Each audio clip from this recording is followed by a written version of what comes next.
அல்லாஹ்வினுடைய அருளை பெற்ற, அல்லாஹ்வினுடைய அன்பை பெற்ற, இந்த பூமியில் சொர்க்கவாசிகளாக நடமாடிக்கொண்டிருந்த அந்த உத்தம சஹாபாக்களுடைய வாழ்க்கை வரலாறுகளை அறிந்து கொள்வதற்காக வேண்டி நாம் எல்லாம் இங்கே ஒன்று கூடியிருக்கிறோம். நேற்றைய தினம் அபூபக்கர் சித்திக் ரலியல்லாஹு அன்ஹு அவர்களுடைய வாழ்க்கை வரலாற்றில் இருந்து ஒரு சில முக்கிய குறிப்புகளை உங்களுடைய கவனத்தில் நான் பதிவு செய்து வைத்திருந்தேன். அதை தொடர்ச்சியாக இன்றைய தினமும் அபூபக்கர் சித்திக் ரலியல்லாஹு அன்ஹுடைய வாழ்க்கை வரலாற்றினுடைய முக்கியமான ஒரு சில நிகழ்வுகளை, படிப்பணிக்குரிய நிகழ்வுகளை இன்றைய தினமும் இன்ஷா அல்லாஹ் நாம் அறிந்து கொள்ள கடமைப்பட்டிருக்கிறோம். ஆரம்ப காலகட்டத்தில் எல்லாம் இஸ்லாமிய மார்க்கத்தை எடுத்துச் சொல்லப்படும் பொழுது அதை பின்பற்றுவதற்கு மிக மிக குறைந்த நபர்களே இருந்த காலம். ரசூலுல்லாஹி ஸல்லல்லாஹு அலைஹி வஸல்லம் அவர்களை தவிர மீதமுள்ள இஸ்லாத்தை ஏற்றுக்கொண்ட மக்களுக்கு, அது ஆண்களானாலும் சரி பெண்களானாலும் சரி, சொல்லனா துயரங்களை அந்த மக்கள் கொடுத்திருந்தார்கள் என்பதை ஹதீசுகளினூடாக நம்மால் அறிந்து கொள்ள முடிகிறது. அப்படிப்பட்ட அந்த நேரங்களில் எல்லாம் இஸ்லாத்தை தழுவிய, அடிமைகளாக இருந்த, இஸ்லாத்தை ஏற்றுக்கொண்ட ஒரே காரணத்திற்காக வேண்டி வீட்டிலிருந்து துரத்தி அடிக்கப்பட்ட, பல்வேறு சிரமங்களை தாங்குகிற மக்களுக்கெல்லாம் மிகப்பெரிய ஒரு உறுதுணையாக இருந்தவர் அபூபக்கர் சித்திக் ரலியல்லாஹு அன்ஹு அவர்கள். நாளுக்கு நாள் எதிர்ப்புகள் அதிகமாகி அல்லாஹ்வுடைய தூதரை கூட தாக்குகிற முயற்சியை மேற்கொள்ளுகிற நடவடிக்கைகளை அவர்கள் மேற்கொள்ள ஆரம்பித்தார்கள். ஒரு நாள் ரசூலுல்லாஹி ஸல்லல்லாஹு அலைஹி வஸல்லம் காபாவுக்குள் நுழைகிற நேரம், அந்த நேரம். அப்பொழுது அல்லாஹ்வினுடைய ரசூலை கொலை செய்வதற்காக வேண்டி பெரிய அளவில் முயற்சி செய்த ஒரு மனிதர், உக்பா பின் அபி முஐத் என்பது அவனுடைய பெயர். இந்த உக்பா பின் அபி முஐத் என்பவன் ரசூலுல்லாஹி ஸல்லல்லாஹு அலைஹி வஸல்லம் அவர்களை பார்த்தவுடன் அவரின் மீது பாய்ந்து அல்லாஹ்வுடைய தூதருடைய கழுத்திலே ஒரு துண்டை போட்டு முறுக்கி அவரை எப்படியாகினும் கொலை செய்ய வேண்டும் என்கிற ஒரு கொலைவெறி தாக்குதல் நடத்தினார். இந்த செய்தி உடனடியாக அபூபக்கர் சித்திக் ரலியல்லாஹு அன்ஹு அவர்களுக்கு தெரிந்தது. ஓடி வந்து பார்க்கிறார், இந்த உக்பா பின் அபு முஐத் என்பவன் அல்லாஹ்வுடைய ரசூலுடைய கழுத்தை பிடித்துக் கொண்டிருக்கிறான். உடனே அவனிடமிருந்து ரசூலுல்லாஹி ஸல்லல்லாஹு அலைஹி வஸல்லம் அவர்களை அவர் விடுவித்து, இந்த அபு முஐதை பார்த்தும் இன்ன பிற குறைஷிகளை பார்த்தும் அபூபக்கர் சித்திக் ரலியல்லாஹு அன்ஹு அவர்கள் சொன்ன ஒரு வாசகம் உண்டு. ஐயகூல ரப்பி அல்லாஹ் வகத் ஜாஅக்கும் பில் பையினாத்தி மிர் ரப்பிக்கும். அல்லாஹ் ஒருவன் தான் என்று கூறிய ஒரே காரணத்திற்காக, அல்லாஹ்வின் புறத்திலிருந்து அத்தாட்சிகளை உங்களுக்கு கொண்டு வந்த ஒரே காரணத்திற்காக இவரை நீங்கள் கொலை செய்ய முற்படுகிறீர்களா என்று கேட்டு ரசூலுல்லாஹி ஸல்லல்லாஹு அலைஹி வஸல்லம் அவர்களுக்கு நேரவிருந்த ஒரு மிகப்பெரிய ஆபத்திலே இருந்து காப்பாற்றினார்கள் அபூபக்கர் சித்திக் ரலியல்லாஹு அன்ஹு அவர்கள். அவர் பயன்படுத்திய அந்த வாசகத்தை அல்லாஹ் திருக்குர்ஆனில் 40வது அத்தியாயம் 28வது வசனத்தில் அல்லாஹ் வேறொரு சம்பவத்திற்கு அல்லாஹ் குறிப்பிடுகிறான். ஃபிரௌனுடைய சபையில், ஃபிரௌனுடைய குடும்பத்தில் இருக்கிற ஒரு மனிதர் யாருக்கும் தெரியாமல் மறைமுகமாக நம்பிக்கை கொண்டிருந்தார். அவர் வெளிப்படுத்தாத ஒரு மனிதர்.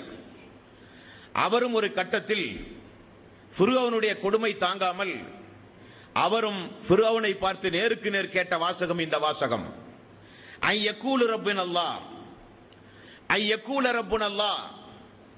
நிச்சயமாக அல்லாஹ் ஒருவன் தான் என்பதற்காக வேண்டியும், அல்லாஹ் ஒருவன் தான் என்பதை பறைசாற்றுகிற இந்த மனிதரை, வகத் ஜாஅக்கும் பில் பையினாத்தி மிர் ரப்பிக்கும் ஐயகூல ரப்பி அல்லாஹ், ஐயகூலு ரப்பி அல்லாஹ், அல்லாஹ் ஒருவன் தான் என்று சொன்ன ஒரே காரணத்திற்காக வேண்டியும், அல்லாஹ்வுடைய அத்தாட்சியை வெளிப்படுத்திய காரணத்திற்காக வேண்டியும் இவரை நீங்கள் ஏன் கொலை செய்கிறீர்கள் என்று ஃபிரௌனிடத்தில் அந்த சபையில் அவர் கேட்ட சம்பவத்தை இந்த இடத்தில் நான் மேற்கோள் காண்பிக்க கடமைப்பட்டிருக்கிறேன்.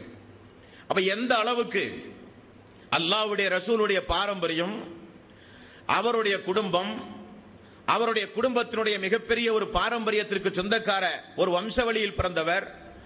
அவரை கூட கொலை செய்கிற அளவுக்கு முயற்சிகள் மேற்கொள்ள துவங்கின.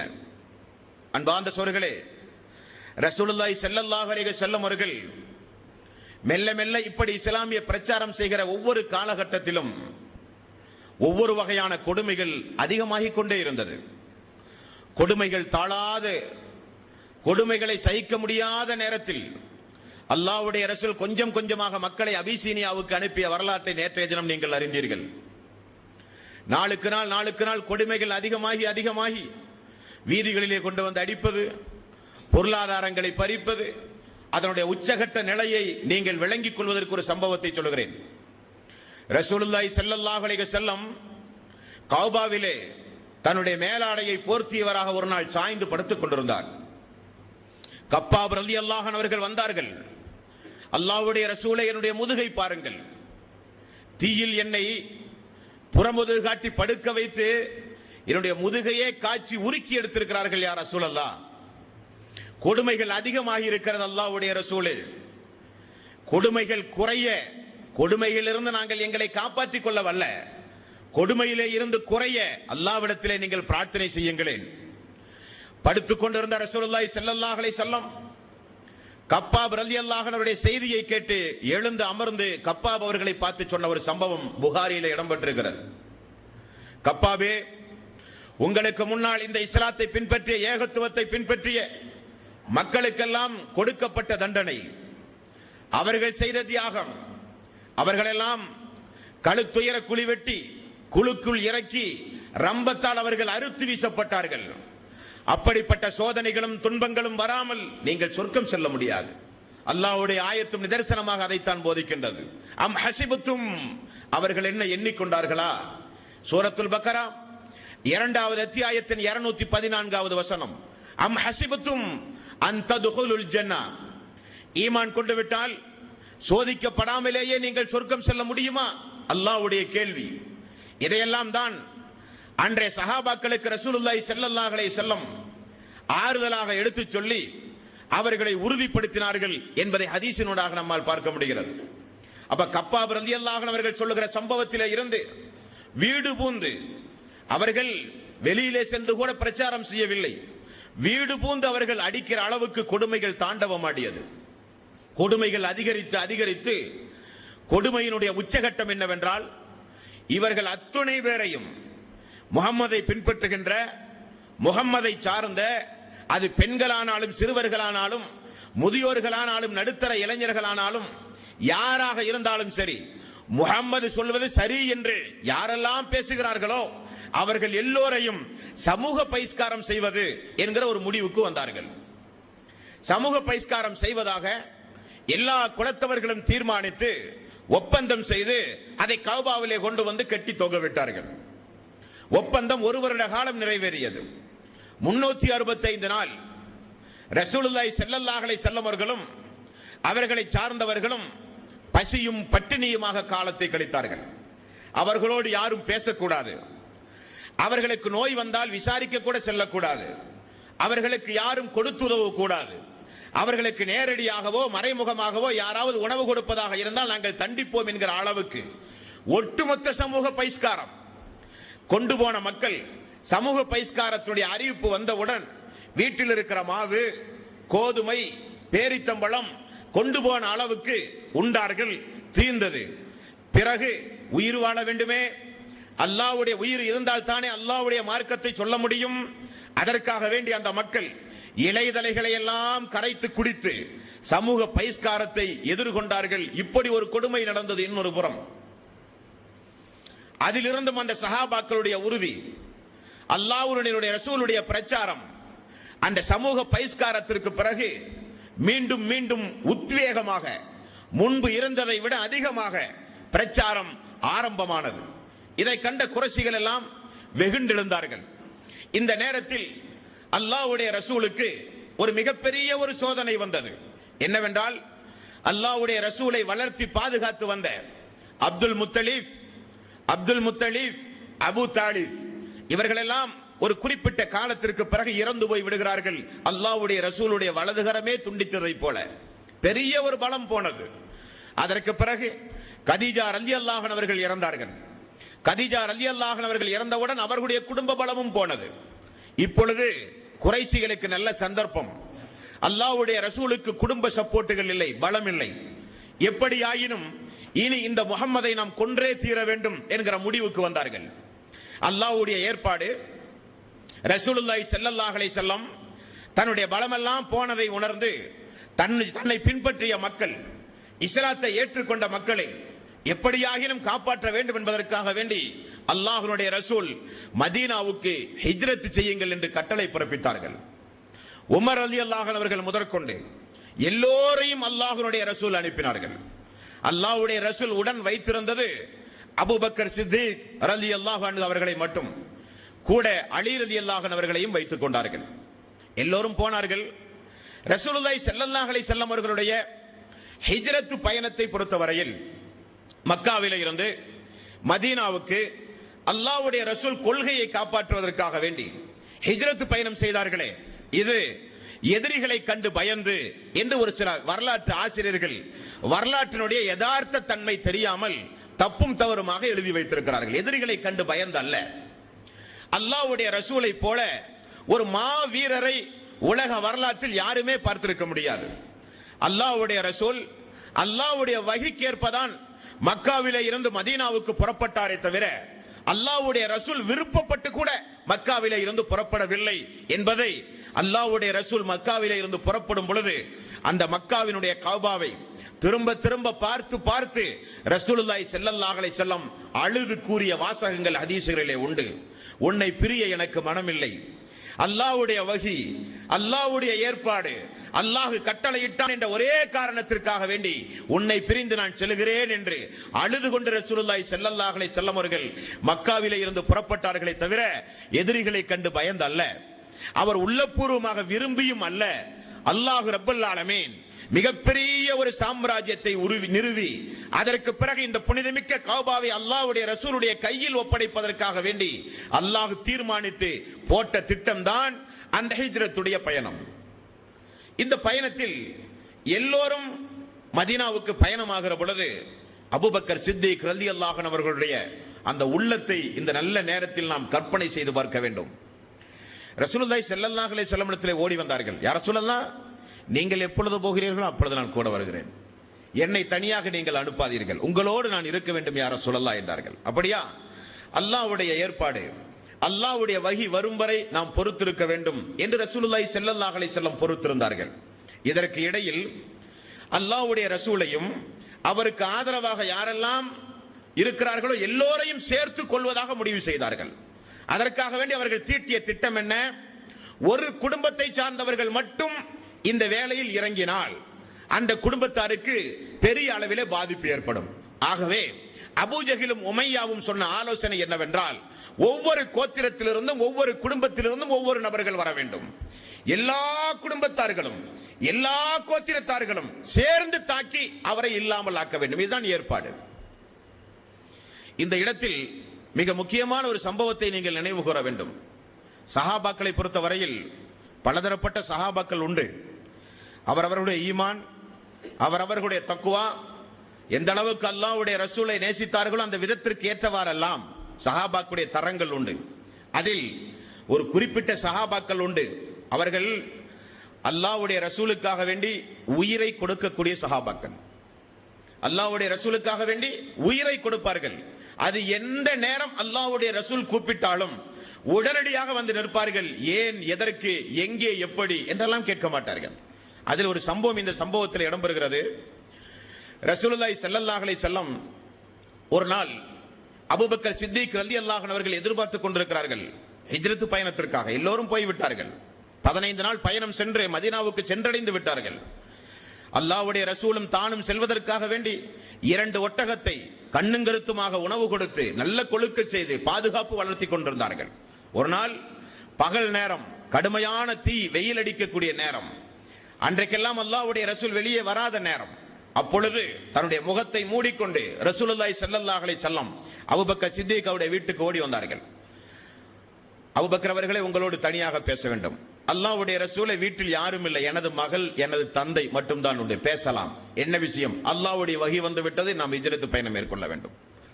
உடனே அபூபக்கர் சித்திக் ரலியல்லாஹு அன்ஹு அவர்கள், யா ரசூலல்லாஹ், நானும் சேர்ந்துதானே, என்னை விட்டு விட்டு போக மாட்டீர்களே, நீங்களும் சேர்ந்துதான் என்று ரசூலுல்லாஹி ஸல்லல்லாஹு அலைஹி வஸல்லம் அவர்கள் சொல்லி அதற்குரிய ஏற்பாடுகளை செய்யுங்கள் என்று கட்டளை பிறப்பித்தார்கள். இரவோடு இரவாக நாம் செல்ல வேண்டும் என்பது உத்தரவு. அல்லாஹ்வுடைய ரசூல் எங்கு படுத்துறங்கிக் கொண்டிருந்தாரோ அந்த இடத்தில் அலி ரலியல்லாஹு அன்ஹு அவர்களை வளச் சொல்லி ரசூலுல்லாஹி ஸல்லல்லாஹு அலைஹி வஸல்லம் அவர்கள் படுக்க சொல்லுகிறார். அல்லாஹ்வுடைய ரசூல் இரவோடு இரவாக பயணமானார்கள். அந்த ஹிஜ்ரத் பயணத்தினுடைய அந்த அமைப்பு முறை எப்படி இருந்தது என்றால், ரசூலுல்லாஹி ஸல்லல்லாஹு அலைஹி வஸல்லம் மக்காவிலே இருந்து புறப்பட்டு மதீனா செல்ல வேண்டுமானால் குறைந்தது 15 நாள் ஆகும். ஆனால் அல்லாஹ்வுடைய ரசூல் நேரடியாக மதீனா செல்லாமல் மதீனாவினுடைய நேர் எதிர் திசை பாதையில் இருக்கின்ற தௌர் குகைக்கு ரசூலுல்லாஹி ஸல்லல்லாஹு அலைஹி வஸல்லம் அபூபக்கர் சித்திக் அவர்களோடு சென்று விடுகிறார். குறைஷிகள் எல்லாம் சேர்ந்து அல்லாஹ்வுடைய ரசூலை கொல்வதற்காக வேண்டி வீட்டை முற்றுகையிட்டு கதவை தட்டுகிறார்கள். கதவை உடைத்து உள்ளே பார்த்தால் படுத்துக் கொண்டிருக்கிறார். கொல்ல முயற்சி செய்கிற பொழுது பார்த்தால் அலி ரலியல்லாஹு அன்ஹு அவர்கள். நிலைமையை பாருங்கள். அடிக்கிறார்கள், உதைக்கிறார்கள். எங்கே என்று கேட்கிறார்கள். அவர் சொல்ல மறுக்கிறார். கொண்டு போய் காபாவிலே கொண்டு போய் கட்டுகிறார்கள். 1, 2, 3 நாட்கள். எப்படியும் இவர் அபூபக்கருடைய வீட்டில் தான் இருக்க வேண்டும், அவர்தான் அவருடைய உற்ற நண்பர் என்று சொல்லி எல்லா கூட்டமும் அபூபக்கர் சித்திக்குடைய வீட்டுக்கு வருகிறது. வீட்டிலே கண் தெரியாத ஒருவர், அவருடைய மகள் அஸ்மா ரலியல்லாஹு அன்ஹா அவர்கள். எங்கே உம்முடைய தந்தை? தெரியாது. அந்த அஸ்மா ரலியல்லாஹு அன்ஹா அவர்கள் பெண் என்று கூட பாராமல் அடிக்கிறான் அபூ ஜஹல், உத்பா, ஷைபா எல்லோரும் ஏசுகிறார்கள். உடனடியாக ஊரடங்கு உத்தரவு பிறப்பித்து எப்படியாகினும் முஹம்மதையும் அவரோடு சேர்ந்திருக்கிற அபூபக்கரையும் கொல்ல வேண்டும். எல்லா குடும்பத்தார்களையும் உடனடியாக காபாவுக்கு வர சொன்னார்கள். காபாவில் ஒரு அவசர ஆலோசனை கூட்டம் நடத்தினார்கள். அந்த ஆலோசனை கூட்டத்தில் ஒரு நயவஞ்சகத்தனமான ஒரு வாசகத்தை அபூ ஜஹல் பயன்படுத்தினான். என்ன வாசகம்? எல்லோரும் ஆர்வத்தோடு மதீனா செல்லுகிற எல்லா பாதைகளையும் முற்றுகையிட வேண்டும் என்பதற்காக வேண்டி எழுந்து செய்த அறிவிப்பு, அபூபக்கரையோ அல்லது முஹம்மது அவர்களையோ உயிரோடோ அல்லது கொலை செய்த அவருடைய தலையையோ யார் கொண்டு வருகிறார்களோ அவர்களுக்கு 100 ஒட்டகம் பரிசு என்று அறிவித்தான். 100 ஒட்டகம். 100 ஒட்டகம் என்பது அன்றைக்கு மிகப்பெரிய ஒரு செல்வம். எல்லோரும் கண்ணில் விளக்கல்லை ஊற்றாத குறையாக தேட ஆரம்பித்தார்கள். அவர்களுடைய பாங்கு அல்லாஹ்வுடைய ரசூல் அல்லது அபூபக்கர் சித்திக் ரலியல்லாஹு அன்ஹு அவர்கள். யாராவது ஒரு ஆள் நமக்கு எப்படியும் கிடைத்தியாக வேண்டும் என்பதற்காக வேண்டி எல்லா வகையிலும் அவர்கள் பாடுபட்டார்கள். எல்லா முயற்சிகளையும் மேற்கொண்டார்கள். இப்படி ரசூலுல்லாஹி ஸல்லல்லாஹு அலைஹி வஸல்லம் தௌர் குகையில் இருந்த ஒரு சம்பவம். திருக்குர்ஆனில் ஒவ்வொரு நபித்தோழர்களுக்கும் அவரவர்களுடைய செயல்பாடுகளுக்கு ஏற்றவாறு அதிகமாக ஒவ்வொரு வசனங்கள் இறக்கியதுண்டு. உமர் அவர்களுடைய தீர்ப்புக்கு ஏற்றவாறு, அன்றைக்கு இருந்த சஹாபாக்களுடைய எண்ணங்களுக்கு ஏற்றவாறு, அன்றைக்கு இருக்கிற சஹாபாக்கள் அல்லாஹ்வுடைய ரசூலோடு கேட்ட தீர்ப்புகளுக்கு ஏற்றவாறு திருக்குர்ஆனுடைய வசனங்கள் இறங்குவது யதார்த்தம். அபூபக்கர் சித்திக் அவர்களுக்கு மட்டும் திருக்குர்ஆனில் 2 வசனம் உண்டு. அது அவர் சம்பந்தப்பட்ட வசனம், அது வேறு யார் சம்பந்தப்பட்ட வசனம் அல்ல. அந்த அபூபக்கர் சித்திக் ரலியல்லாஹு அன்ஹு அவர்களுக்கு இறக்கப்பட்ட 2 வசனத்தையும் இன்றைய தினம் நாம் பார்க்க போகிறோம். தௌர் குகையில் இருக்கிறார், எல்லோரும் தேடுகிறார்கள். ஆனால் இந்த தௌர் குகையில் இருக்கிற பொழுது கீழே குனிந்து பார்த்தால் அல்லாஹ்வுடைய ரசூல் இருப்பது தெரியும். அந்த அளவுக்கு அவர்களுடைய கால்கள் எல்லாம் அந்த குகைக்கு வெளியே தெரிகிறது. அபூபக்கர் சித்திக் ரலியல்லாஹு அன்ஹு அவர்கள் மிகப்பெரிய அளவில் பதட்டப்பட்டார்கள். அல்லாஹ்வுடைய ரசூலே, இதோ அவர்களுடைய கால் தெரிந்து விட்டது, அவர்கள் கீழே குனிந்தால் நம்மை பார்த்து விடுவார்கள். என்னை கொல்வது எனக்கு பிரச்சனை அல்ல, ஆனால் உங்களுக்கு ஒன்றும் ஆகாமல் இருக்க வேண்டும் யா ரசூலல்லாஹ். காரணம், நீங்கள் அல்லாஹ்வுடைய ரசூல். உங்களை தொடர்ந்து இன்னும் நிறைய மக்கள் நேர்வழி வரப் போகிறார்கள் அல்லாஹ்வுடைய அனுமதியோடு. ஆகவே யா ரசூலல்லாஹ், உங்களுக்கு ஒன்றும் இல்லாமல் இருக்க வேண்டும் என்று பதபடத்த எண்ணத்தோடு பெரிய அளவில் பதட்டப்பட்டு அபூபக்கர் சித்திக் ரலியல்லாஹு அன்ஹு அவர்கள் நடுங்க ஆரம்பித்தார்கள். அல்லாஹ்வுடைய ரசூல் சொன்ன ஒரே ஒரு வாசகம் 9வது அத்தியாயம் 40வது வசனம். நம்மோடு ஒருவன் இருக்கிறான் என்பதை நீங்கள் மறந்து விடாதீர்கள். அல்லாஹ்வுடைய ஏற்பாடு, அவர்கள் குனிந்து பார்க்க வேண்டும் என்கிற எண்ணம் கூட இல்லாத அளவுக்கு அல்லாஹ் அவர்களுடைய எண்ணத்தை மறக்கடித்து விட்டான். இப்படி 3 நாள் ரசூலுல்லாஹி ஸல்லல்லாஹு அலைஹி வஸல்லம் தௌர் குகையில் இருந்தார்கள். அபூபக்கர் சித்திக் ரலியல்லாஹு அன்ஹு அவர்கள் தன்னுடைய மகனுக்கு போட்ட உத்தரவு, அப்துல்லாவுக்கு போட்ட உத்தரவு, மக்ரிப் முடிந்தவுடன் வீட்டிலிருந்து புறப்பட்டு நீ தௌர் குகைக்கு வர வேண்டும்.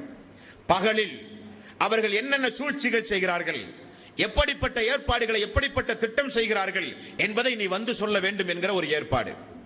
அது மணல் பிரதேசம் தானே, மனிதன் நடந்து சென்றால் காலடியினுடைய அச்சு பாதம் தென்படும், அதை வைத்து கூட அடையாளம் கண்டு விடுவார்கள். ஆகவே இரவு நேரத்தில் வர சொல்கிறார். அபூபக்கர் சித்திக் ரலியல்லாஹு அன்ஹு ஏற்பாட்டை பாருங்கள். அவருடைய அடிமை, விசுவாசமான ஒரு அடிமை, அந்த அடிமையினுடைய பெயர் அமீர் இப்னு புரைஹா. இந்த அமீர் இப்னு புரைஹா அவர்களை அபூபக்கர் சித்திக் அவர்கள் காலை பொழுதில் வர சொல்கிறார். எதற்கு? காலை பொழுதில் வரும் பொழுது தன்னுடைய மகன் நடந்து சென்ற அந்த காலடிகளை எல்லாம் ஆடுகளை மேய்த்து அதன் மேல் நடக்க வைத்து அந்த பாத தடங்கள் இல்லாமல் ஆக்குகிறார். எவ்வளவு பெரிய ஒரு ஏற்பாடு! இப்படி அடிமை பகலில் வந்து, இரவில் தன்னுடைய மகன் வந்து ஒரு 3 நாள் அந்த தௌரு குகையில் கழித்து மீண்டும் பயணமாகிறார்கள். பயணமானால் எல்லோரும் குதிரை, ஒட்டகம் என்று சொல்லி அங்குமிங்குமாக வாகன கூட்டங்கள். அல்லாஹ்வுடைய ரசூலை எப்படியாவது பிடித்து விட வேண்டும். ஒன்று கொள்கை ரீதியான எதிர்ப்பு, இல்லாவிட்டால் நமக்கு 100 ஒட்டகம், எப்படியாயினும் நாம் செல்வந்தராகி விடுவோம் என்பதற்காக வேண்டி எல்லோரும் கடுமையான முயற்சி எடுத்தார்கள். இப்படிப்பட்ட ஒரு முயற்சிக்கு பிறகு ரசூலுல்லாஹி ஸல்லல்லாஹு அலைஹி வஸல்லம் வழக்கமான மதீனாவினுடைய பயணம் செல்லுகிற பாதை அல்லாமல் அல்லாஹ்வுடைய ரசூல் கடலோர பாதை வழியாக ஹிஜ்ரத் பயணம் மேற்கொள்கிறார்கள். அப்படி மேற்கொள்ளும் பொழுது நடந்த ஒரு அற்புத சம்பவத்தை அபூபக்கர் சித்திக் ரலியல்லாஹு அன்ஹு அவர்கள் இப்படி சொல்கிறார். அல்லாஹ்வுடைய ரசூல் முன்னால் ஒரு ஒட்டகத்திலே செல்கிறார். அபூபக்கர் சித்திக் ரலியல்லாஹு அன்ஹு அவர்கள் பின்னால் இன்னொரு ஒட்டகத்திலே செல்கிறார்கள். திரும்பி பார்த்தால் ஒரு மனிதன் பின்தொடர்ந்து வந்து கொண்டிருக்கிறான். மறுபடியும் அபூபக்கர் சித்திக் அவர்களுக்கு மிகப்பெரிய பதட்டம் உருவானது. அல்லாஹ்வுடைய ரசூலை ஒரு மனிதன் பின்தொடர்ந்து வருகிறான். அல்லாஹ்வுடைய ரசூலை ஒரு மனிதன் பின்தொடர்ந்து வருகிறான். அல்லாஹ்வுடைய ரசூல் திரும்பி கூட பார்க்கவில்லை. அபூபக்கரே, நம்மோடு அல்லாஹ் இருக்கிறான், நீங்கள் ஒன்றும் பேசாதீர்கள். லா தஹ்சன் இன்னல்லாஹ மானா, நம்மோடு அல்லாஹ் இருக்கிறான், நீங்கள் ஒன்றும் பேசாதீர்கள் என்று சொன்னார்கள். இருந்தாலும் அபூபக்கர் அவர்களுக்கு ஒரே பதட்டம். திரும்ப திரும்ப பார்க்கிறார்கள். அவனுடைய பெயர் ஹதீஸிலே இடம்பெறுகிறது, அவனுடைய பெயர் சுராக்கா. இவன் என்ன செய்கிறான்? எப்படியாவது 100 ஒட்டகத்துடைய பரிசை பெற வேண்டும் என்பதற்காக வேண்டி அதிவேக சக்தி படைத்த குதிரையில ஏறி கொஞ்சம் அம்புகளை எல்லாம் எடுத்து அவன் பயணமாகிறான் அல்லாஹ்வுடைய ரசூலை துரத்த. கொஞ்ச தூரம் சென்ற உடனே பாலைவனத்திலே அவனுடைய குதிரை கீழே விழுந்து விடுகிறது. உடனே அவனுக்கு ஒரு தயக்கம். அன்றைக்கு குறி பார்க்கிற ஒரு பழக்கம் இருந்தது. பின்னால் இருக்கிற அம்பை எடுத்து அதில் 2 அம்பை எடுத்தான். ஒரு அம்பினுடைய ஒரு பகுதியில் இவருக்கு தீங்கு செய்ய வேண்டுமா வேண்டாமா, வேலை எறிவது, திரும்ப வந்து விழுந்தால் தீங்கு செய்ய வேண்டாம் என்று விழுந்தது. அவன் பொருட்படுத்தவில்லை. மீண்டும் ஒட்டகத்தில் ஏறி மீண்டும் புறத்தினான். மீண்டும் குதிரை கீழே விழுகிறது. மீண்டும் எடுத்து அம்பை எடுத்து குறி பார்க்கிறான், வேண்டாம் என்றே வருகிறது. 3 முறை வந்தவுடன் இவன் தன்னை சுதாரித்துக் கொண்டு ஓடி போய் ரசூலுல்லாஹி ஸல்லல்லாஹு அலைஹி வஸல்லம் அவர்களை பார்த்து நீங்கள் யார் என்று கேட்கிறார். அல்லாஹ்வுடைய ரசூல் தன்னை பற்றி அவனுக்கு ஒன்றுமே சொல்லவில்லை. உடனே அவன் இந்த குறி 3 முறை வேண்டாம் வேண்டாம் என்று வந்தவுடன் அவனுக்கு உள்ளுள் ஏதோ ஒரு நல்ல எண்ணம், இவர் நல்ல மனிதராகத்தான் நிச்சயமாக இருப்பார், இவர்கள் சொல்வதைப் போல நிச்சயமாக இவர் இருக்க மாட்டார் என்று சொல்லி தன்னிடத்தில் இருக்கிற எல்லா வகையான உணவுகளையும் கொடுக்கிறார் அபூபக்கருக்கும் அல்லாஹ்வுடைய ரசூலுக்கும். அல்லாஹ்வுடைய ரசூல், உன்னுடைய உணவு வேண்டாம், பார்த்ததை வெளியே சொல்லாதே என்று சொல்லி பயணமாகிறார்கள். இது ஹிஜ்ரத் பயணத்தில் அபூபக்கர் சித்திக் ரலியல்லாஹு அன்ஹு அவர்களும் அவர்களுடைய குடும்பத்தார்களும் அல்லாஹ்வுடைய ரசூலுக்கு இந்த இஸ்லாமிய மார்க்கத்திற்கு செய்த தியாகங்கள் அன்பான சொல்களே. இதில் நமக்குரிய படிப்பினை என்ன என்றால், இஸ்லாமிய மார்க்கத்தை பொறுத்தவரையில் அல்லாஹ்வுடைய திருக்குரானிலே ஒரு ஆயத்துண்டு. நீங்கள் வாழக்கூடிய பகுதியில் அநியாயங்கள், அக்கிரமங்கள், நம்முடைய மார்க்கத்தை காப்பாற்ற முடியாத அளவுக்கு சூழ்நிலைகள் மாறும் பொழுது, மாற்று மதத்தவர்கள் இருக்கிறார்கள், அவர்களோடு சேர்ந்து நம்முடைய வாழ்க்கையை நடத்த வேண்டிய சூழ்நிலை, இஸ்லாத்தை எந்த வகையிலும் நம்முடைய சொந்த வாழ்வில் கூட இபாதத்தை பின்பற்ற முடியாத ஒரு சூழ்நிலை, எங்கு பார்த்தாலும் பாவமான காரியம், எங்கு பார்த்தாலும் அநியாயங்கள் என்று வரும் பொழுது ஒரு முஸ்லிமுக்கு அல்லாஹ் போடுகிற கட்டளை, அந்த ஊரில் நீங்கள் வசிக்க கூடாது, நீங்கள் ஹிஜ்ரத் செய்ய வேண்டும். 4வது அத்தியாயம் 97வது வசனம். மலக்குமார்கள் நல்லவர்களுடைய உயிர்களை கைப்பற்ற வரும் பொழுது பல்வேறு வகையான கேள்விகளை கேட்கிறார்கள். அதில் ஒரு கேள்வி இப்படிப்பட்ட ஒரு கேள்வி. என்ன கேள்வி? இன்னல்லதீன தவஃபாஹுமுல் மலாயிகத்து லாலிமி அன்ஃபுஸிஹிம். அநியாயக்கார மனிதனுடைய உயிரை கைப்பற்ற வானவர் வந்து அவரிடத்திலே கேட்பார், காலு ஃபீமா குன்தும், உன்னுடைய நிலை என்ன, நீ எப்படி இருந்தாய் என்று கேட்பார்கள்.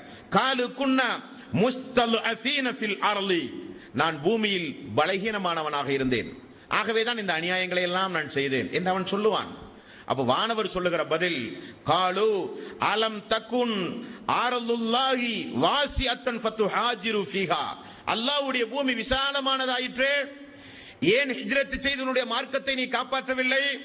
ஏன் ஹிஜ்ரத் செய்து பெரும்பாவங்களிலே இருந்து நீ ஒதுங்கவில்லை?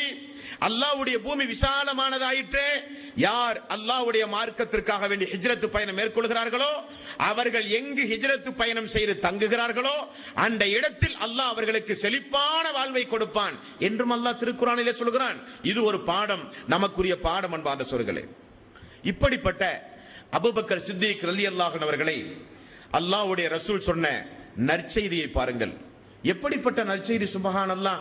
அபூபக்கர் சித்திக் ரலியல்லாஹு அன்ஹு அவர்கள் அல்லாஹ்வுடைய ரசூலோடு சொல்ல போனால் ஹதீசுகளை ஆய்வு செய்யும் போது 24 மணி நேரம் கூட இருக்கிற ஒரு நபித்தோழர்.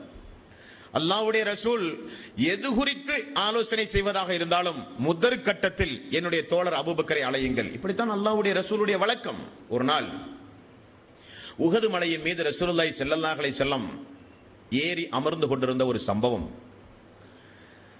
அவரை பார்த்தவுடன் சிறிது நேரத்தில் அபூபக்கர் சித்திக் ரலியல்லாஹு அன்ஹு அவர்கள் ஏறி போய் அவருக்கு அருகிலே போய் அமர்ந்தார்கள். உடனே ஹதீசுகளிலே பார்க்கிறோம், அல்லாஹ்வுடைய ஒரு ஏற்பாடு, உஹது மலை மெல்ல அசைய ஆரம்பித்தது. உடனே ரசூலுல்லாஹி ஸல்லல்லாஹு அலைஹி வஸல்லம் அவர்கள் அந்த மலைக்கு போட்ட உத்தரவு, என்னோடு அமர்ந்திருப்பவர் யார் தெரியுமா? அவர் சித்திக், அதிக உண்மையாக்கக்கூடியவர், என்னுடைய நண்பர், அல்லாஹ்வுக்கு விருப்பமானவர் என்று சொன்னவுடன் அந்த மலையினுடைய அசைவு நின்றது என்று ஹதீசுகளிலே பார்க்கிறோம். அடுத்தது உமர் அவர்கள் வந்தார், மீண்டும் மலை அசைய ஆரம்பித்தது. அல்லாஹ்வுடைய ரசூல் ஒரு முன்னறிவிப்பு செய்தார், என்னோடு ஒரு சித்திக் இருக்கிறார், அடுத்து அமர்ந்திருப்பவர் ஒரு ஷஹீத் என்கிறார். ஷஹீத் என்றால் முன்னறிவிப்பு, அவரை மக்கள் கொல்ல போகிறார்கள். அது உமருடைய பாடத்திலே இன்ஷா அல்லாஹ் நாம் பார்ப்போம். இந்த விஷயத்தில் அபூபக்கர் சித்திக் ரலியல்லாஹு அன்ஹு அவர்களுடைய சிறப்புகளை ரசூலுல்லாஹி ஸல்லல்லாஹு அலைஹி வஸல்லம் அவர்கள் இப்படி கூறிய செய்தியை ஹதீசுகளை பார்க்கலாம். அதே போல ரசூலுல்லாஹி ஸல்லல்லாஹு அலைஹி வஸல்லம் மதீனாவில் ஒரு தோட்டத்தில் ஓய்வெடுப்பதற்காக வேண்டி அமர்ந்து கொண்டிருந்தார். தோட்ட காவலாளியை நியமித்து கொஞ்ச நேரத்தில் அங்குமிங்குமாக விசாரிக்கிறார் அபூபக்கர் சித்திக் ரலியல்லாஹு அன்ஹு அவர்கள். இந்த தோட்டத்தில் இருக்கிறார் என்று செய்தி வருகிறது. தோட்ட காவலாளி இடத்தில் அனுமதி கேட்கிறார்கள். அவர் அல்லாஹ்வுடைய ரசூலிடத்தில் கேட்டுவிட்டு சொல்கிறேன், நில்லுங்கள் என்கிறார். இந்த காவலாளி போய் அபூபக்கர் சித்திக் அவர்கள் வந்திருக்கிறார், உங்களோடு அமர வேண்டுமாம் என்று சொன்னவுடன் ரசூலுல்லாஹி ஸல்லல்லாஹு அலைஹி வஸல்லம் அவர்கள் சொன்ன ஒரு முன்னறிவிப்பு அன்பார்ந்த சோர்களே, அந்த தோட்ட காவலாளியை பார்த்து, வந்திருப்பவர் யார் என்றார். அபூபக்கர் சித்திக் அவர்கள். அவரை உள்ளே வர அனுமதி கொடுங்கள், அவர் வருவதற்கு முன்னால் அவரிடத்தில் சொல்லுங்கள், அல்லாஹ் உங்களுக்கு சொர்க்கத்தை தீர்மானித்து விட்டான், நீங்கள் ஒரு சொர்க்கவாசி என்று அவருக்கு ஒரு நற்செய்தி சொல்லுங்கள் என்று ரசூலுல்லாஹி ஸல்லல்லாஹு அலைஹி வஸல்லம் அபூபக்கர் சித்திக் ரலியல்லாஹு அன்ஹு அவர்களை சொர்க்கவாசியாக அல்லாஹ்வுடைய அனுமதியோடு அறிவிப்பு செய்தார்கள். அன்பார்ந்த சோர்களே, அந்த தோழர் போகிறார், அல்லாஹ்வுடைய தூதர் உங்களுக்கு அனுமதி கொடுத்தார், ஆனால் ஒன்று, நீங்கள் சொர்க்கவாசியாம், அல்லாஹ்வுடைய ரசூல் சொன்னார்கள். அந்த மக்களுடைய மனோபாவம், அந்த மக்கள் அல்லாஹ்வுடைய ரசூலோடு வாழ்ந்த காலம், அவர்கள் அந்த மதீனாவிலே நடமாடிய விதம், அப்படியானால் மறுமை நாளில்தான் நன்மை தீமை எடை போட்ட பிறகு நரகம் சொர்க்கம் தீர்மானிக்கப்படும். சொர்க்கத்தில் தான் நாமெல்லாம், யாரெல்லாம் சொர்க்கத்தில் இருக்கிறார்கள், யாரெல்லாம் நரகத்திலே இருக்கிறார்கள், நம்மோடு வாழ்ந்த நண்பர்கள் எத்தனை பேர்கள், நம்முடைய குடும்பங்களிலே யார் யார், நம்முடைய உறவினர்கள் யார், எல்லாம் மறுமை நாளிலே தான் தெரியும். ஆனால் மக்காவிலும் மதீனாவிலும் வாழ்ந்த அந்த மக்கள் எல்லாம் அவர்கள் வாழ்ந்த காலத்திலேயே சொர்க்கவாசிகளோடு வாழ்ந்த மக்கள், அல்லாஹ்வுடைய அனுமதியோடு அல்லாஹ்வுடைய ரசூல் வாக்களித்த, அவர் சொர்க்கவாசி, இவர் சொர்க்கவாசி, அவர் சொர்க்கவாசி, சொர்க்கத்தில் அவருக்கு உன்னதமான இடம். அப்ப ரசூலுல்லாஹி ஸல்லல்லாஹு அலைஹி வஸல்லம் சொர்க்கவாசி என்று யாருக்கெல்லாம் நற்செய்தி சொன்னார்களோ அவர்களெல்லாம் இந்த பூமியில் சொர்க்கவாசிகளாக நடமாடிய மக்கள், அந்த மக்கள். அன்பார்ந்த சோர்களே, இந்த அபூபக்கர் சித்திக் அவர்கள் தன்னுடைய சொந்த வாழ்வில் எந்த அளவுக்கு கண்ணும் கருத்துமாக சொர்க்கத்திற்குரிய இபாதத்துகளை பேணி பாதுகாத்தவர் என்பதையும் இங்கே நினைவு கூற நான் கடமைப்பட்டிருக்கிறேன். ஒரு நாள் ரசூலுல்லாஹி ஸல்லல்லாஹு அலைஹி வஸல்லம், நான் இப்பொழுது சொல்ல போகிற இந்த காரியத்தை ஒரே நாளில் ஒருங்கே யார் தொடர்ந்து பேணி வருகிறார்களோ அவர்கள் நிச்சயம் சொர்க்கம் செல்வார்கள். சொல்லிவிட்டு ரசூலுல்லாஹி ஸல்லல்லாஹு அலைஹி வஸல்லம் அவர்கள் கேட்டார்கள், இன்றைக்கு நோன்பு வைத்திருப்பவர் உங்களில் யார்? இரண்டாவது, இன்றைக்கு உங்களில் ஒரு ஜனாசாவை பின்தொடர்ந்து சென்றவர் யார்? மூன்றாவது, இன்றைக்கு ஒரு நோயாளியை சந்தித்து அவருக்காக வேண்டி பிரார்த்தனை செய்தவர் உங்களில் யார்? நான்காவது, ஏழை எளியவர்களுக்கு தர்மம் கொடுத்தவர் இன்றைக்கு உங்களில் யார்? எல்லா சஹாபாக்களும் மௌனமாக இருக்கிறார்கள். 4 காரியத்தை ஒரே நாளில் தொடர்ந்து செய்திருக்க வேண்டும். எழுந்திருந்தார் அபூபக்கர் சித்திக் ரலியல்லாஹு அன்ஹு, யார சொல்லலாம், நான் செய்தேன், நீங்கள் சொர்க்கவாசி, நீங்கள் சொர்க்கவாசி. அப்ப இஸ்லாமிய மார்க்கத்தை பொறுத்தவரையில் அல்லாஹ்வுடைய அனுமதியோடு சொர்க்கத்திற்குரியவர்கள் என்கிற நற்சாந்தை பெற்றிருந்தாலும் சொந்த வாழ்வில் அவர்கள் செய்த இபாதத்துகள், நமக்கும் சொர்க்கம் வேண்டும் ஆசை உண்டு, ஆனால் அடைகின்ற முயற்சியில் நாமெல்லாம் தோற்று போனவர்கள். நரகத்தை கண்டு பயப்படுகிறோம், சிறிய வேதனை கூட நம்மால் தாங்க முடியாது என்று அஞ்சுகிறோம், ஆனால் அதிலிருந்து ஒதுங்கி வாழ்கிறோமா என்றால் இல்லை. நரகத்திற்குரிய காரியத்தை தாராளம் செய்கிறோம். நம்முடைய நிலைப்பாடுகள் மாற வேண்டும். எதையெல்லாம் ரசூலுல்லாஹி ஸல்லல்லாஹு அலைஹி வஸல்லம் சொர்க்கத்திற்குரிய காரியம் என்று சொன்னார்களோ அவைகளையெல்லாம் நம்முடைய வாழ்விலே நாம் பின்பற்ற வேண்டும் என்பான சொல்களை. இதே போல அபூபக்கர் சித்திக் அவர்களை குறித்து ரசூலுல்லாஹி ஸல்லல்லாஹு அலைஹி வஸல்லம் சொன்ன இன்ன பிற சம்பவங்களையும் பாருங்கள். ஒரு நாள் அல்லாஹ்வுடைய ரசூல் எப்படியே மறுமையை பற்றி பேசுகிறார்கள். சொர்க்கம் என்பது 7 வாசல்களை கொண்டது. ஒவ்வொரு வாசலுக்கும் அல்லாஹ் ஒவ்வொரு பெயர் வைத்திருப்பான். அப்போ ஒவ்வொரு இபாதத்தை சிறப்பாக செய்த, நோன்பை அதிகமாக நோற்ற, ரமலானுடைய நோன்பு, சவ்வாலுடைய நோன்பு, மாதாந்திர நோன்பு, வாராந்திர நோன்பு, எல்லா நோன்புகளையும் நோற்ற அடியான் ரையான் என்கிற வாசல் வழியாக அழைக்கப்படுவான். இப்படி ரசூலுல்லாஹி ஸல்லல்லாஹு அலைஹி வஸல்லம் சொர்க்கத்தினுடைய வாசலுடைய சிறப்புகளை சொல்லிக் கொண்டே இருந்தார்கள். இப்ப அபூபக்கர் சித்திக் ரலியல்லாஹு அன்ஹு அவர்கள் எப்பொழுதும் கொஞ்சம் புத்தி கூர்மையானவர். அவள் எழுந்து, யா ரசூலல்லாஹ், எந்த வாசல் வழியாக வேண்டுமானாலும் நீங்கள் வரலாம் என்று அல்லாஹ் சொல்லுகிற தகுதிக்குரிய மனிதன் யாராவது மறுமையிலே உண்டுமா யா ரசூலல்லாஹ்? என்ன கேள்வி? அந்தந்த பர்டிகுலர் வாசல் வழியாக அல்ல, நீங்கள் எந்த வாசல் வழியாக வேண்டுமானாலும் வரலாம், நீங்கள் அந்த அளவுக்கு என்னிடத்தில் பிரியமானவர் என்று அல்லாஹ் யாரையாவது சொல்லுவானா யா ரசூலல்லாஹ் என்று அபூபக்கர் சித்திக் ரலியல்லாஹு அன்ஹு அவர்கள் எழுந்து கேட்டார்கள். அல்லாஹ்வுடைய ரசூல் சொன்ன பதில், அதில் நீங்களும் ஒருவர் என்பதை மறந்து விட்டீர்களே, அதில் நீங்களும் ஒருவர். இனி அவருடைய பேணுதலான வாழ்வை பாருங்களேன் நண்பார்ந்த சொற்களே. ஒரு நாள் அவரை அழைத்து ஒரு மனிதர் ஒரு விருந்து போடுகிறார். விருந்தை உண்டு விட்டார். விருந்து உண்டு முடித்து அவர் வெளியேறுகிற பொழுது அபூபக்கர் சித்திக் அவர்களை பார்த்து விருந்து கொடுத்தவர் இப்படி சொல்கிறார், நான் உங்களுக்கு ஒரு ஆட்டை அறுத்து விருந்து போட்டேனே, அந்த ஆடு எந்த ஆடு என்று உங்களுக்கு தெரியுமா? தெரியாது. நான் ஒரு நாள் ஒரு மனிதனுக்கு ஒரு ஜோசியம் சொல்லி இருந்தேன், அது அவனுக்கு பழித்திருந்தது, ஆகவே நன்றி கடன் செலுத்த அவன் எனக்கு இந்த ஆட்டை தந்தான். உடனே அபூபக்கர் சித்திக் ரலியல்லாஹு அன்ஹு அவர்கள் வாயில் கையை விட்டு வாந்தி எடுத்தார்கள். எதற்காக? ஹராமான, மார்க்கத்தில் தடுக்கப்பட்ட ஒரு உணவு கூட இந்த உடம்பிலே செல்லக்கூடாது. இது சொர்க்கத்திற்குரிய உடம்பு, இது நரகத்திற்குரிய உடம்பு அல்ல. இது அல்லாஹ்வுடைய அமானிதம் நமக்கு கிடைத்த உடம்பு. இதுக்குள் ஒரு ஹராமான ஒரு அரிசி பருக்கை கூட இந்த உடம்புக்குள் செல்லக்கூடாது என்பதில் பேணுதலாக இருந்தவர்கள் அபூபக்கர் சித்திக் ரலியல்லாஹு அன்ஹு அவர்கள். அப்படி வளர்த்தினார்கள் ரசூலுல்லாஹி ஸல்லல்லாஹு அலைஹி வஸல்லம். அல்லாஹ்வுடைய ரசூல் அந்த மக்களுக்கு முன்மாதிரி. ரசூலுல்லாஹி ஸல்லல்லாஹு அலைஹி வஸல்லம் ஃபாத்திமா ரலியல்லாஹு அன்ஹா வீட்டுக்கு ஒரு நாள் வந்தார்கள் விருந்துக்காக வேண்டி. வந்தவுடன் வீட்டில் ஒரு திரைச்சீலை, வாசலிலே ஒரு திரைச்சீலை தொங்க விடப்பட்டிருக்கிறது. அந்த திரைச்சீலையில் ஒரு உருவம் இருந்தது. யதார்த்தமாக ரசூலுல்லாஹி ஸல்லல்லாஹு அலைஹி வஸல்லம் விருந்தை புறக்கணித்து விட்டு திரும்ப சென்றார்கள். அலி ரலியல்லாஹு அன்ஹு அவர்கள் ஓடி போய், அல்லாஹ்வுடைய ரசூலே, விருந்தை ஏற்க என்ன காரணம், மறுக்க என்ன காரணம், ஏன் ஓடி வந்தீர்கள்? ரசூலுல்லாஹி ஸல்லல்லாஹு அலைஹி வஸல்லம் அவர்கள் சொன்னார்கள், வீட்டினுடைய வாசலில் உருவச்சிலை இருக்கிறது, உருவப்படம் பொதித்த திரைச்சீலை இருக்கிறது, திரைச்சீலை இருந்தால் மலக்குமார்கள் வரமாட்டார்கள், ஆகவே அந்த விருந்தை உண்ண முடியாது என்றார்கள். திரைச்சீலை அப்புறப்படுத்தப்பட்ட பிறகு ரசூலுல்லாஹி ஸல்லல்லாஹு அலைஹி வஸல்லம் அவர்கள் உணவு உண்டார்கள். நமக்குரிய பாடம் என்ன? இதில் நமக்குரிய பாடம் என்ன? அன்பார்ந்த சோர்களே, நபிகள் நாயகம் ஸல்லல்லாஹு அலைஹி வஸல்லம் அவர்கள் சொன்னார்கள், எனக்கு பிறகு ஒரு காலம் வரும், அது கியாம நாளின் அறிகுறி. அங்கே மனிதன் ஹராமையும் பார்க்க மாட்டான், ஹலாலையும் பார்க்க மாட்டான். தன்னுடைய வாழ்வில் அவன் ஹராம் ஹலால் பேணுதலாகவே அவன் நடக்க மாட்டான். நபிகள் நாயகம் ஸல்லல்லாஹு அலைஹி வஸல்லம் அவர்கள் சொன்னார்கள், பித்அத்தான காரியம், வரதட்சணை திருமணங்கள், பித்அத்தான மார்க்கத்தில் தடுக்கப்பட்ட, மார்க்கத்திற்கு புறம்பான வைபவ நிகழ்ச்சிகள், அங்கே நடத்தப்படுகிற கொடுக்கப்படுகிற விருந்து பச்சார காரியங்கள், அதில் போய் சாதாரணமாக நாம் உண்ணுகிறோம். நம்மை பொறுத்தவரையில் அது ஒரு பொழுதுபோக்கு நிகழ்ச்சியாக கூட நீங்கள் கருதுகிறீர்கள். ஆனால் இஸ்லாத்தை பொறுத்தவரையில் நபிகள் நாயகம் ஸல்லல்லாஹு அலைஹி வஸல்லம் அவர்கள் சொன்னார்கள், யார் ஒருவர் ஹராமான அடிப்படையில் உணவு உண்கிறானோ, ஹராமானதை அணுகிறானோ, ஹராமான ஆடை அணிகிறானோ, அவனுடைய பிரார்த்தனை ஏற்றுக்கொள்ளப்படாது. மார்க்கத்திற்கு புறம்பான ஒரு வைபவம் பித்அத்துகள் நடக்கிறது. அந்த பித்அத்தில் போய் உணவு உண்டு அதை அங்கீகரித்தோம் என்றால் ரசூலுல்லாஹி ஸல்லல்லாஹு அலைஹி வஸல்லம் அவர்கள் சொன்னார்கள், பித்அத்தை ஊக்குவித்தவன் இஸ்லாத்தை தகர்த்து விட்டான். பித்அத்தை ஊக்குவித்தவன் இஸ்லாத்தை தகர்த்து விட்டான். ரசூலுல்லாஹி ஸல்லல்லாஹு அலைஹி வஸல்லம் அவர்கள் சொன்னார்கள். அப்ப அன்றைய கால மக்கள் மார்க்கத்திற்கு புறம்பான சம்பவம் நிகழ்ந்தால் அதை மிக வன்மையாக கண்டிக்கக்கூடிய மனோபாவம் உடையவர்களாக இருந்தார்கள். அந்த அப்படிப்பட்ட நிகழ்ச்சிகளில் பங்கெடுக்காமல் இருந்தார்கள். ஆகவேதான் உண்ட உணவை அவர் வாந்தி எடுக்கிற அளவுக்கு ஒரு பேணுதலான ஒரு மாமனிதர் அபூபக்கர் சித்திக் ரலியல்லாஹு அன்ஹு அவர்கள், அவரிலிருந்து அப்படிப்பட்ட பாடத்தை நாம் படிக்க வேண்டும். அவர்கள் சொர்க்கவாசிகள், சொர்க்கத்திற்குரிய மக்களுடைய பாடங்கள் இவைகள் எல்லாம்.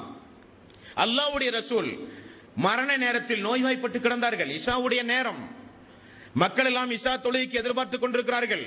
அந்த நேரத்திலும் அல்லாஹ்வுடைய ரசூல் எழுந்து ஒது செய்ய முற்பட்டார். மயக்கம் போட்டு கீழே விழுந்தார். 3 முறை தொடர்ந்து மயக்கமுற்று கீழே விழுந்து இனி நம்மால் மக்களுக்கு தொழுகை நடத்த முடியாது என்கிற நிலை வரும் பொழுது ரசூலுல்லாஹி ஸல்லல்லாஹு அலைஹி வஸல்லம் ஆயிஷா அவர்களை அழைத்து உம்முடைய தந்தையை உடனே வரச் சொல் என்றார்கள். அபூபக்கர் சித்திக் அவர்கள் மக்களுக்கு தொழுகை நடத்த வேண்டும் என்று கடுமையாக உத்தரவு பிறப்பித்தார். அதே போல அபூபக்கர் சித்திக் அவர்கள் 2வது முறையாக மக்களுக்கு தொழுகை நடத்தினார். மக்கள் எல்லாம் தொழுவதை பார்த்து ரசூலுல்லாஹி ஸல்லல்லாஹு அலைஹி வஸல்லம் அவர்கள் வீட்டினுடைய திரைச்சீலையை அகற்றி பார்க்கிறார். மக்கள் ஜமாத்தோடு தொழுகிறார்கள் அபூபக்கர் அவர்களை பின்பற்றி. ஒரே சந்தோஷம். உடனே ஃபضل இப்னு அப்பாஸ், அலி ரலியல்லாஹு அன்ஹு அவர்கள் 2 நபித்தோழர்களையும் ரசூலுல்லாஹி ஸல்லல்லாஹு அலைஹி வஸல்லம் அவர்கள் அழைத்து என்னை பள்ளிக்கு தூக்கி செல்லுங்கள் என்றார்கள். என்னால் நடக்க முடியாது, என்னை பள்ளிக்கு தூக்கி செல்லுங்கள். ஜமாத் நடக்கும்போது வீட்டில் இருக்க முடியாது. எப்பொழுது நடக்க முடியாத நேரத்தில் ரசூலுல்லாஹி ஸல்லல்லாஹு அலைஹி வஸல்லம் அவர்கள் அமர வைத்து தொழுகை நடத்த அபூபக்கர் பின்னால் வந்தார். ஒரு சம்பவம் உண்டு. அபூபக்கர் சித்திக் ரலியல்லாஹு அன்ஹு அவர்களை அல்லாஹ்வுடைய ரசூல் உயிரோடு வாழும் பொழுது இப்படி முன்னிலைப்படுத்தியதை மக்கள் பார்த்துக் கொண்டுதான் இருக்கிறார்கள். ஒரு நாள் ஒரு பெண்மணி ரசூலுல்லாஹி ஸல்லல்லாஹு அலைஹி வஸல்லம் இடத்திலே வந்து ஒரு காரியம் குறித்து கேட்டார்கள். அல்லாஹ்வுடைய ரசூல் நாளை வா என்றார்கள். அந்த பெண்மணி திரும்ப கேட்டார், அல்லாஹ்வுடைய ரசூல் நாளை வரும்போது மரணித்து விட்டாலோ, நாளை வரும்பொழுது அல்லாஹ்வுடைய ரசூல் இல்லாமல் போனாலோ நான் என்ன செய்வது என்பதை மனதில் கருத்தில் கொண்டு நாளை நான் வந்து நீங்கள் இல்லாவிட்டால் என்ன செய்வது என்றார்கள். ரசூலுல்லாஹி ஸல்லல்லாஹு அலைஹி வஸல்லம் அடுத்து சொன்ன பதில், நான் இல்லாவிட்டால் உங்களுக்கு அபூபக்கர் உண்டுமே, நான் இல்லாவிட்டால் உங்களுக்கு என்னுடைய தோழர் அபூபக்கர் உண்டுமே என்று நபிகள் நாயகம் ஸல்லல்லாஹு அலைஹி வஸல்லம் அவர்கள் சொன்ன சம்பவத்தை கூட நம்மால் பார்க்க முடிகிறது. இனி அவருடைய தர்ம சிந்தனை, அதற்கு நிறைய உதாரணங்கள் உண்டு. ஒரு உதாரணம், தபூக் போர் நடக்க போகிறது.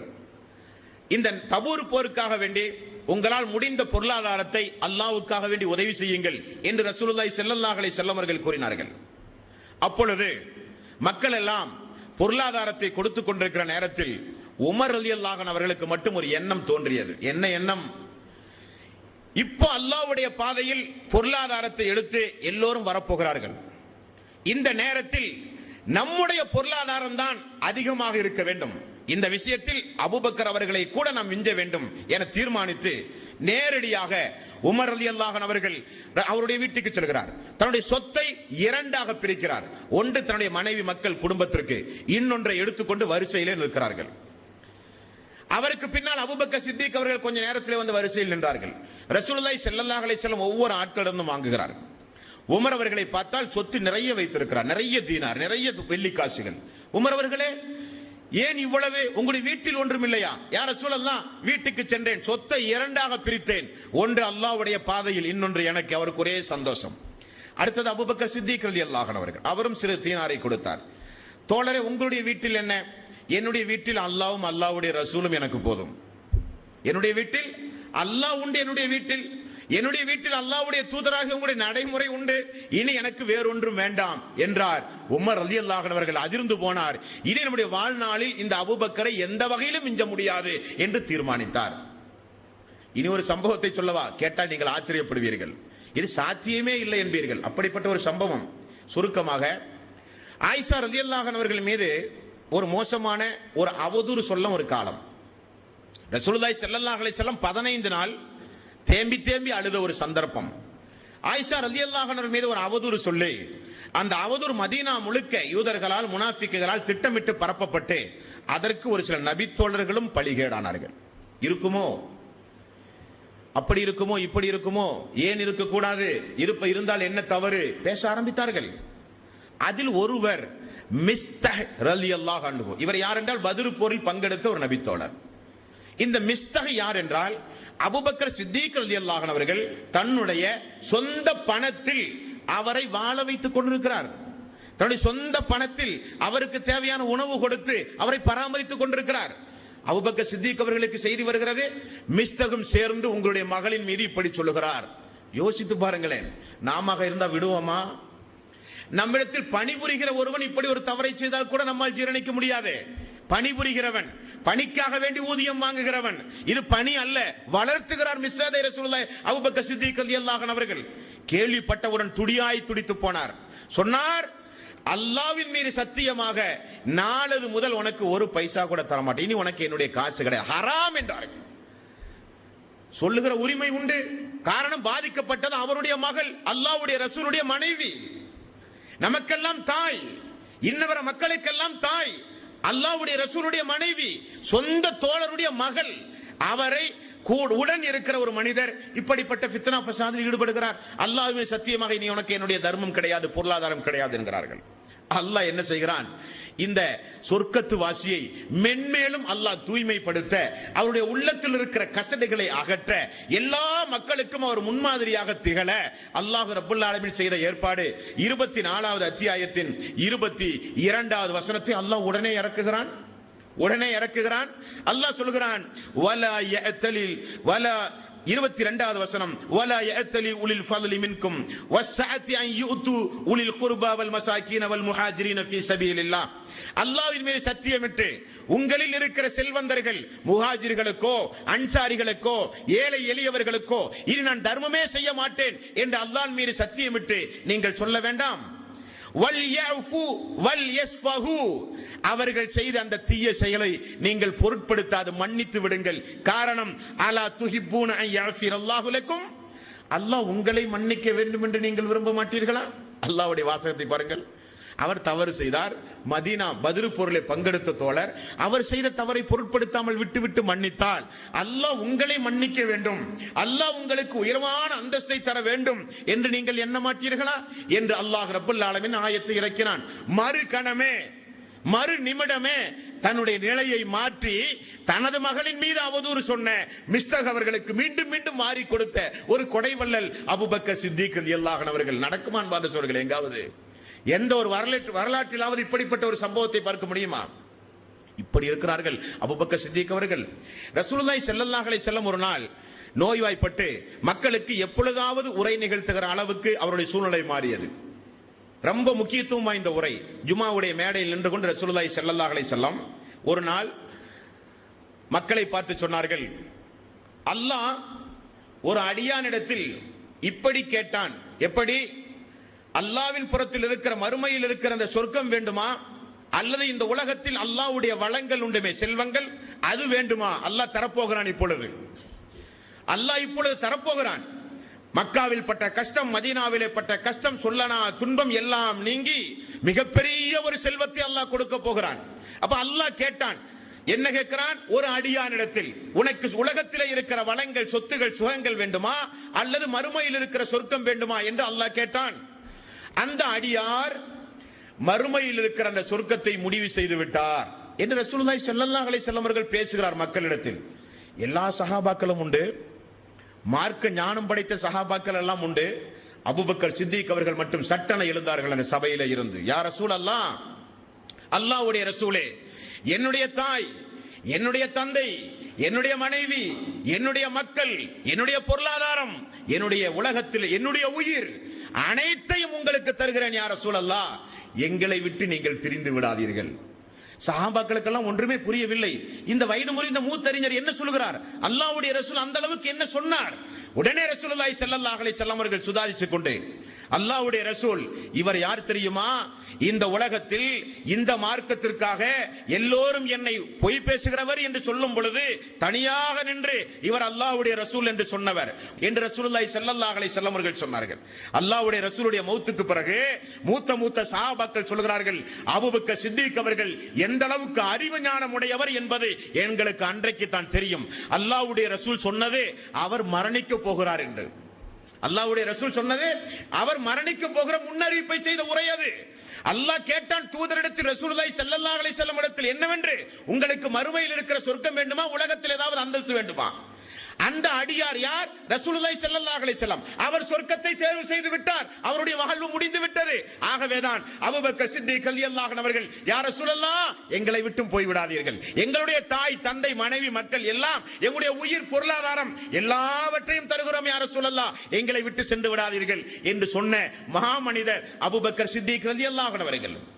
இந்த நிலையில்தான் ரசூலுல்லாஹி ஸல்லல்லாஹு அலைஹி வஸல்லம் அவர்கள் அந்த மக்களை விட்டு பிரிந்து நோய்வாய்ப்பட்டு கிடந்து இந்த உலகத்தை விட்டு பிரிந்தார்கள். அது ஒரு இறுதி சம்பவம். அந்த நேரத்தில் அந்த மக்களையே நேர்வழிப்படுத்திய ஒரு மாமனிதர் உண்டு, ஆனால் அபூபக்கர் சித்திக் ரலியல்லாஹு அன்ஹு அவர்கள் மட்டும்தான். இன்ஷா அல்லாஹ் அந்த உரையை நாளைய தினம் இன்ஷா அல்லாஹ் நாம் பார்ப்போம். எல்லாம் வல்ல அல்லாஹ் ரப்பல் ஆலமீன் அபூபக்கர் சித்திக் அவருடைய வாழ்க்கை வரலாறுகளில் இருந்து பாடங்களை படிப்பினைகளை பெற்று நடக்கக்கூடிய நன்மக்களாக அல்லாஹ் நம் அனைவர்களையும் ஆக்கி அருள் புரிவானாக. வாஹிரு தவானா அல்ஹம்துலில்லாஹி ரப்பில் ஆலமீன். சுப்ஹானக்கல்லாஹும்ம வ பிஹம்திக அஷ்ஹது அல்லா இலாஹா இல்லா அன்த அஸ்தக்ஃபிருக வ அத்தூபு இலைக்.